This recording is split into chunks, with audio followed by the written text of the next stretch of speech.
another rate, time, and distance problem, but it's a little different. This should help you with numbers 6 through 8 on your worksheet. Gabby traveled by super train 310 miles to attend her cousin's college graduation. She was running late to the ceremony, so she asked the conductor to drive fast. The conductor decided to help Gabby out, so he went 1.5 times faster on the trip to graduation than he did on the way home. The return trip took 1.5 hours longer than the trip going to the graduation. What was the rate going to be? What was the rate going to the ceremony and the rate on the return trip? Here we go again. Let's put our rate times time equals distance. Okay, what do we know this time? She traveled 310 miles by super train. That was the distance. Now, it's train. The trip going and the trip returning would be the same distance, 310 miles both directions, of course. She was running late to the ceremony, so she asked the conductor to drive fast. Let's put our two, we should label out here. This is going, and then let's put return. Okay.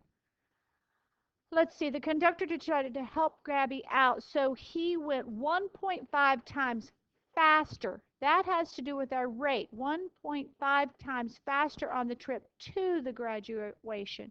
So this would be 1.5 times the rate if the rate on the way home is just r. So going there's 1.5 times faster than the return, so 1.5 r. What else? What do we know about the time? The return trip took 1.5 hours longer. Of course it would take longer. I was going slow. So this time would be increased by 1.5 hours. And so this would just be T for time. Let's take the same approach here. We need to multiply 1.5 R times the time equals 310.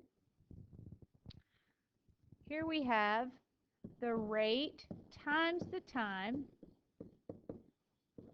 equals 310. So last time it worked well to solve for t. So let's do that again. Let's solve for t. To solve for t, let's divide by 1.5 r. So the time on this side would be 310 over 1.5 r. Now I could reduce that, but let's just leave that as is. On this one, if I'm going to solve for t, I need to, let's divide by our r. Now I could distribute it, but that's okay.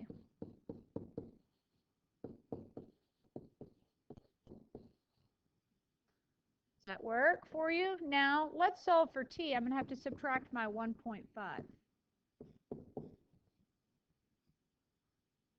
So t equals 310 over r minus 1.5.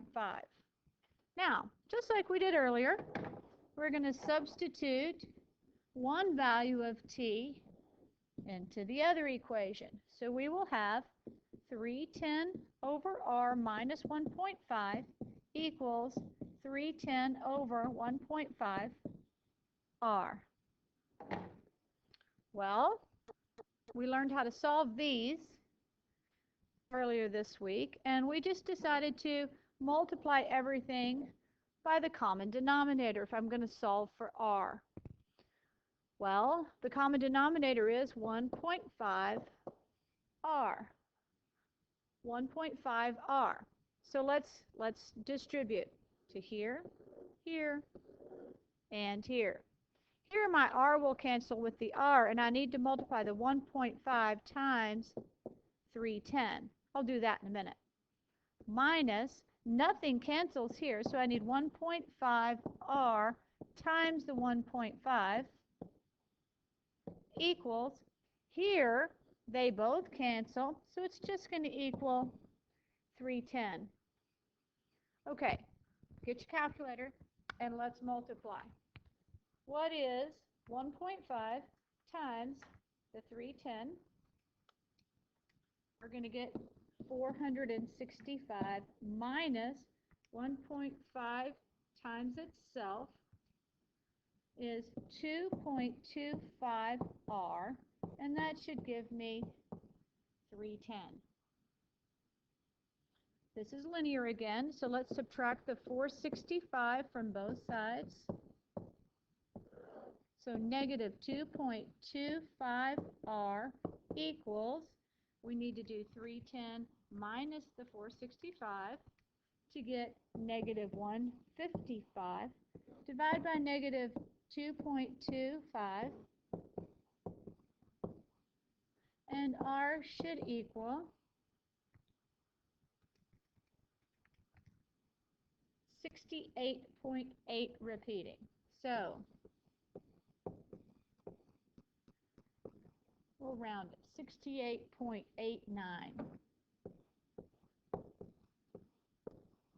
So the return trip was 68.89, or R was 68.89.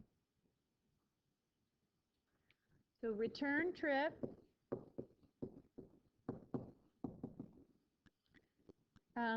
rate equals 68.89,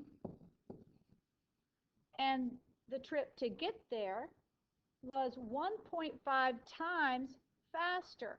So we have to take our 68.89 and multiply it times 1.5. So the trip going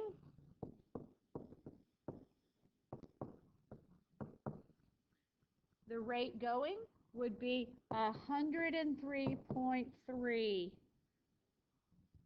Nice and fast. Now, from this, do you think you could find the time?